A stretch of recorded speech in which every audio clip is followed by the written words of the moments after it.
We are happy to be with you today to present the workshop Preparing for Deployment. Today, we will be providing you with information based on years of families' experiences with deployment. I'm Natasha and I am one of the deployment coordinators at the Halifax and Region Military Family Resource Center. I grew up in a military family and served in the Canadian Armed Forces myself. This workshop focuses on prevention and personal growth, not counseling or treatment. If that is something you want to explore, we will give you information later on how you can access this support. We believe you know yourself best and that what is best for you may be different for someone else. We invite you to question and explore the information we provide and choose the tools that make sense to you. Each family has their own unique experiences, with each family member possibly describing deployments differently, and no two deployments are the same. Family members might describe a variety of emotions like worry, alarmed, accepting, unsure, and angry. Military members might describe emotions like excitement for the deployment, happy, sad, anxious, and nervous. Hopefully things we mention in this session will help you and your family talk about some of your expectations, potential challenges, and how you are going to best be able to deal with them.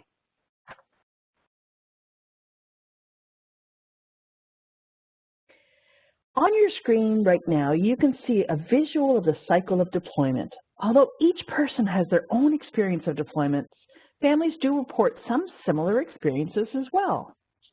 These experiences may be grouped into 7 stages. There are a variety of stress levels associated with each and every stage, and this is common, adaptive, and expected. There can be some ups and downs during the cycle, as you can see from the picture on the slide. You may feel calm and ready one day, or even one moment, and unsure and anxious another. Again, this can be expected, as these are common reactions during a deployment. Let's start with the first couple of stages where you may find yourself right now. Stage 1 is labeled Anticipation of Loss. This is a time when you're preparing for the deployment, getting things done, working through those checklists and those to-do lists. There are no doubt fluctuations in your energy level and mood. You may be fantasizing about things like maybe the deployment will be canceled, rather than fully accepting the reality. Feelings of sadness, excitement, restlessness, tension, frustration, and resentment, to name a few, are all possibilities at this stage. Stage 2 is detachment and withdrawal, and happens closest to the departure. Reduced sexual intimacy is quite normal for couples, as is reduced emotional intimacy for all relationships that the deploying member could be involved in, such as relationships with parents, children, friends, or coworkers. There's feelings of sadness, impatience, and numbness are all common at this stage. Another thing families report about these stages is that they seem to bicker or argue more over the things they don't normally would. One family member shared such relief when she heard this because her and her fiance had argued over choosing a comforter for their bed. She thought that if they couldn't figure that out, what hope did they have for the deployment? Again, this is common and makes sense because it's easier to say goodbye when you have created some distance already.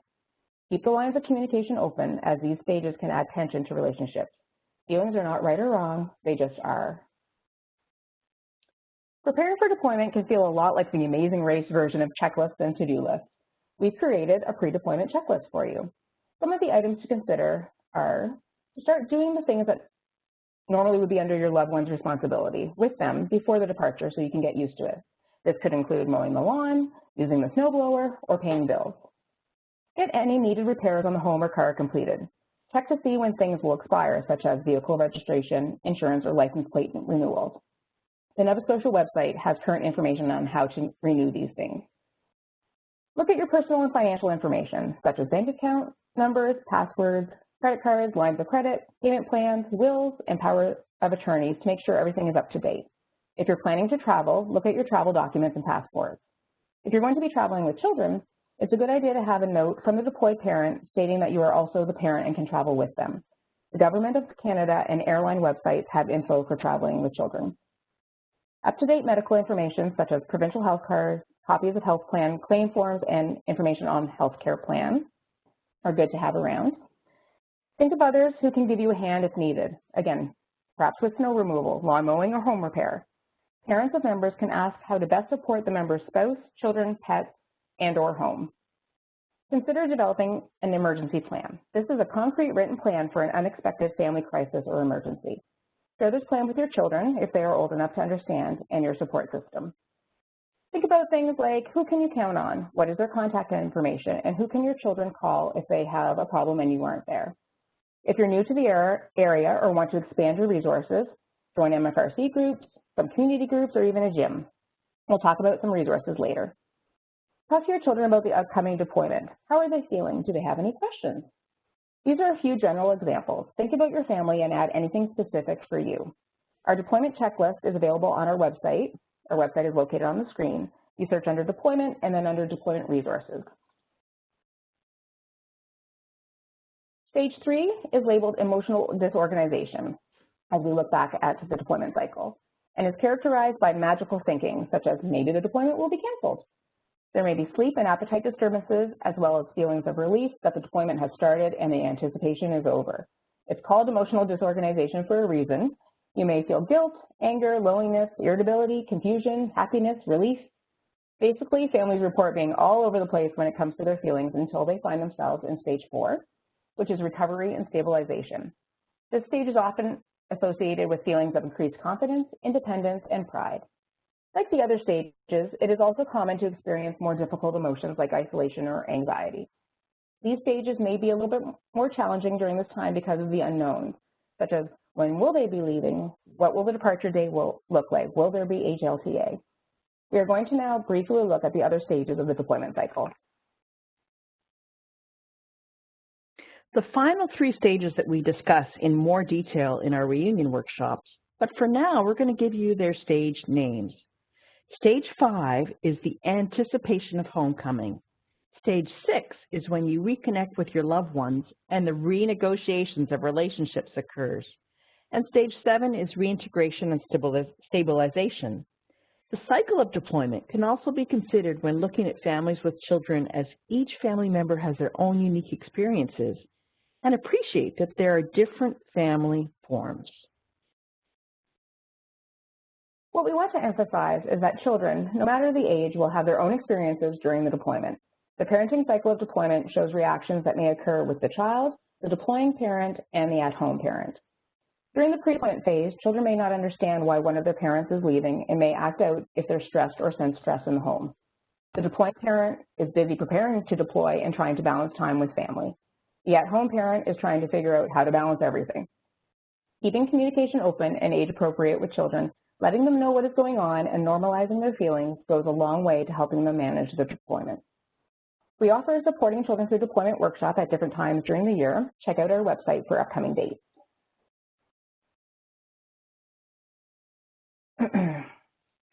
We also want to acknowledge our 4-legged fur babies that you may be in your homes, and that although we have yet to create a list of challenges and coping strategies for them, we know from families that family pets also experience a wide range of reactions to a deployment. If your pet has been through a deployment before, did you notice any changes? If this is your pet's first deployment, think about possible challenges that could occur and solutions that could help. For example, your loved one usually walks the dog at 5 o'clock in the morning, but you're not a morning person. Well, before the deployment is the time to slowly change the routine. Start walking the dog at a different time or getting up earlier so everyone gets used to it. Maybe your child is deploying and has asked you take care of their pet. Spend time with the pet before the deployment and talk about how you can care for it best. Families have told us repeatedly that one of the most helpful things is to know that what they are feeling and experiencing is normal. The author, Brene Brown, has a great quote. The 2 most powerful words when we're in a struggle are, me too. Deployment is not all about struggles, but there will be moments where it might feel like one, and that's okay. Accepting your feelings and the range of positive and negative emotions is important. Keeping the lines of communication open between family members makes a huge difference. While you have your loved one home, spend time together when you can. Talk to your children and/or parents, friends, and extended family, and include them in what is going on and what is about to happen. Make plans for the departure and what you want that to be. Will you go to the departure, or will you make it like any other day? What will work best for you? The departure may be different than what is typically seen due to provincial restrictions. Check with the MFRC to see if there will be a departure ceremony and what the details are. Choosing your battles so you have the energy to take care of you and your family will also be key to maintaining balance. Try as much as possible to put your energy into the things you can control, accepting what can't be changed, living with uncertainty, and doing what you can. The deployment is not something you can control, but a lot of what goes on with it and how you approach it is within your control. One way of looking at this is to identify what you actually have control of and what you need to focus on for good stress management. Try not to worry about those things that you can't control. The key, of course, in our day-to-day life is deciding which is which. Easier said than done, but taking a few minutes to look at what is on our list and where it might fall can clear the way for you. Susie Reading is a psychologist who specializes in well-being and stress management. She suggests these questions to help us work this out. Can I do anything about it? Yes or no? If yes, these are the questions to reflect on. Is this important to me and why? Is this essential? Can I say no? Is this urgent? Does this really need to be done right now? Is this my responsibility alone or is it shared? Can I reach out and share the responsibility? Can I request help or delegate? What do I feel motivated or inspired to do? If the answer is no, the options drop it like it's hot. It's okay to let things go. Acknowledge and accept the truth. It might be really important to you, but you can't change it. Brainstorm who can help. If you can't exert influence here, who can? Consider ways you can make some tangible contribution. If you can't affect the outcome, what else can you do that would make a difference along the way? Sometimes when we are stuck, an objective person, like a friend or a counselor, can be helpful in overcoming the challenge of knowing what is within and outside our control, and how important this item might be to our functioning and that of our family. This concept is great to share with our family and talk about what is really important to us and what is in our control.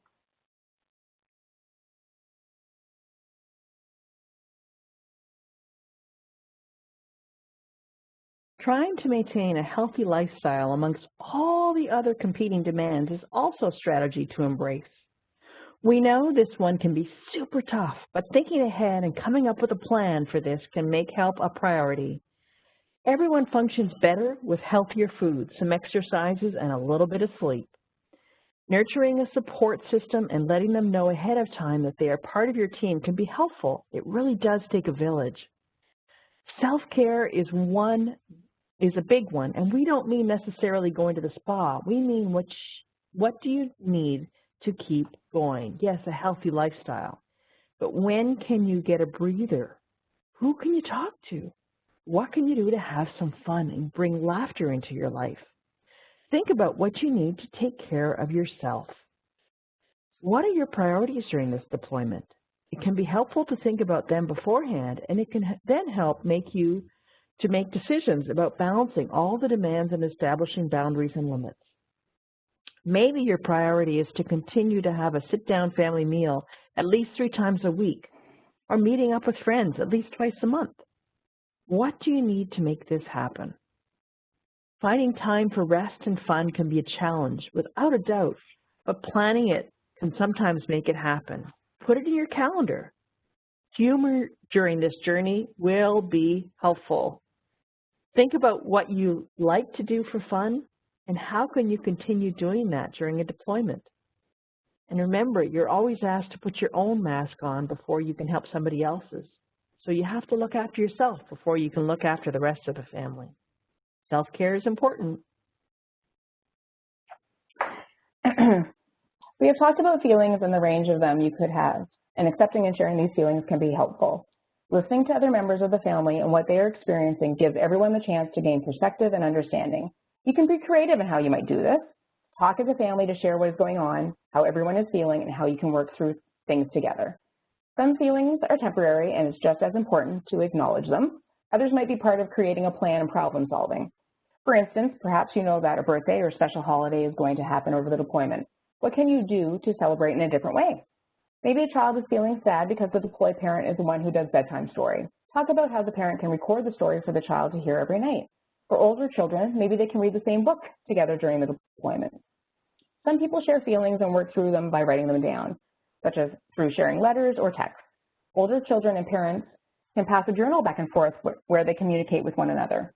Families have told us that understanding and accepting that the deployment was their reality instead of fighting it was key to them approaching the challenges that came their way in a more positive way. They also say that there were less overall challenges when they shifted their mindset to acceptance. You can't change the deployment, but you can problem solve a lot of the challenges. Identifying problems or challenges and working together to solve them when possible is helpful. Also know that there are times you may need to take a break from problem solving. We can't be productive all the time. A break may even help with the problem solving. As you navigate deployment, flexibility and the ability to pivot when necessary is important. You are creating a new normal. Through these changes, keeping a sense of routine and schedules, when possible, offers the feeling of life being stable, dependable, and predictable. This could mean regular bedtimes, shared meal times, or celebrations. Think about how you spend time together as a family. What routine, rituals, or traditions do you want to prioritize, create, and/or continue?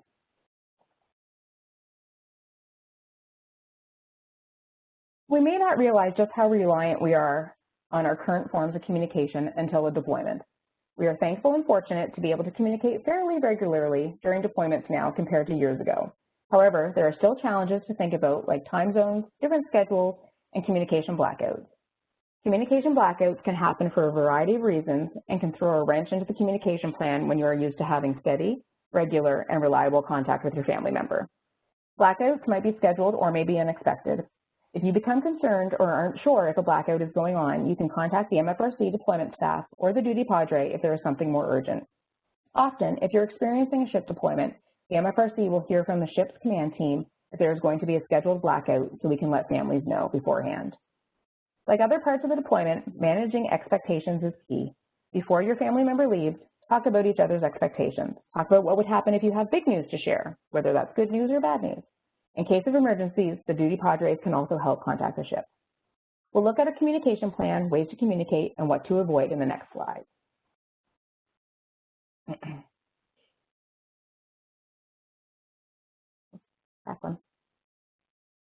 Making a communication plan before the deployment is useful. Some areas to consider are, how often will you try to communicate? What is realistic with everyone's schedules? How and what methods will you use? What will be available? What will you do when technology isn't working? Maybe the line is breaking up or drops, or the screen is freezing. How much do you want to know, and what do you want to know or not know? What can be discussed effectively without a lot of upset? What are the communication hotspots for you? Here are a few of our communication reminders for families. Use I statements. Okay, I feel like this, not you made me feel like this. Name and acknowledge the emotions you're feeling. Think about your body language and ask for clarification or more information if you're not really sure what's being said. Recognize those thought distortions. Mind reading, thinking things are worse than they are, personalizing everything being said. Remember all the reasons you're in this together. Tell each other the things you appreciate about each other. Be mindful that your communication plan may not work out the way you had hoped all of the time, but there's a better chance that you will be on the same page more often with the plan. And change the plan as you need to. There may be a misunderstanding that can lead to worries, so try as much as possible to be kind and patient with one another. Unfortunately, mind reading is not one of the possible communication methods available. The next couple slides will show different ways to communicate and some of the pros and cons to each. One option could work best for a few months, but may need to be changed as the deployment continues. Communication is another area we have seen great creativity from family members. Some family members hide notes and letters in pockets before they depart or have cards prepared for special occasions. Care packages are also opportunities to communicate. Children can also find ways to communicate through pictures, answering questions asked by parents in emails or texts. Keeping a list of things to share can be helpful as well so you don't forget anything when you do get a chance to talk. Some things to avoid include the Who Had It Worse game or the Martyr Olympics. It's a game we rarely win, even though it's very normal to feel this way from time to time. Try not to keep score of who I said I love you the most, or who sent the most emails so far, or which family member the military member talked to the most, or keeping score between spouses. Be cautious of overusage of social media or media. Remember, the tone of technology can sometimes be misinterpreted. What does that exclamation mark mean? Discussion about the mission may be limited and conversations may not be private, so asking for clarification is important. Two factors that can support families are getting connected and staying informed during deployment. The MFRC supports families with this by, we host briefings and information sessions. These are sometimes offered during a ship's deployment to share information from the ship itself. We have planning meetings. This is your deployment. We ask for your input about activity ideas. What would you like to do? Social activities, special events, and workshops. Right now, all of our workshops are being done virtually. You can find them on our website under Programs Online. We also send regular emails and posts to the closed Facebook group.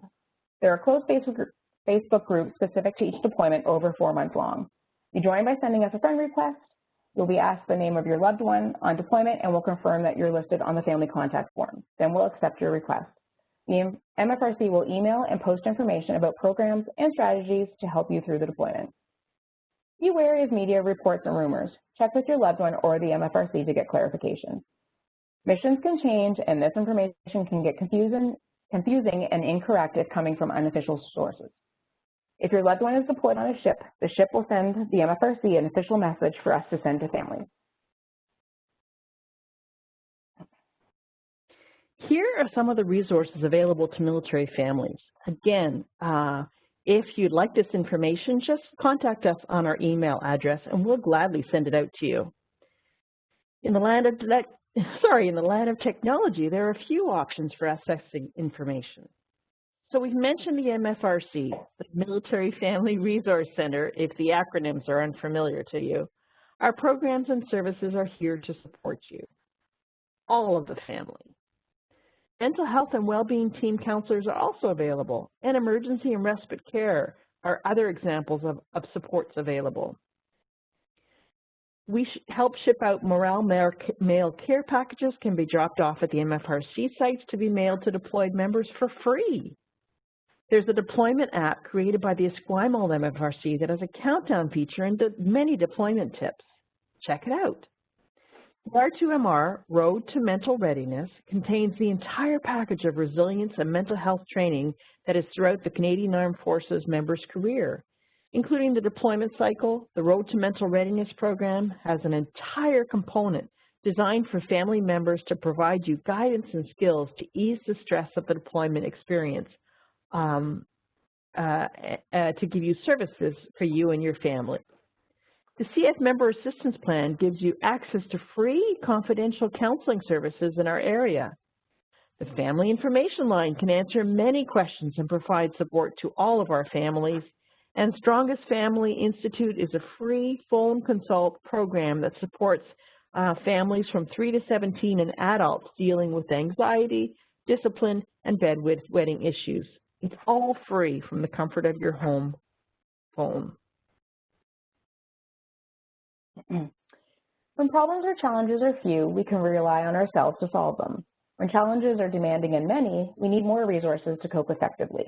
Think about the resources you already have and even write them down. What personal and community resources do you have? What social support? Are any of these areas you want to work on further developing?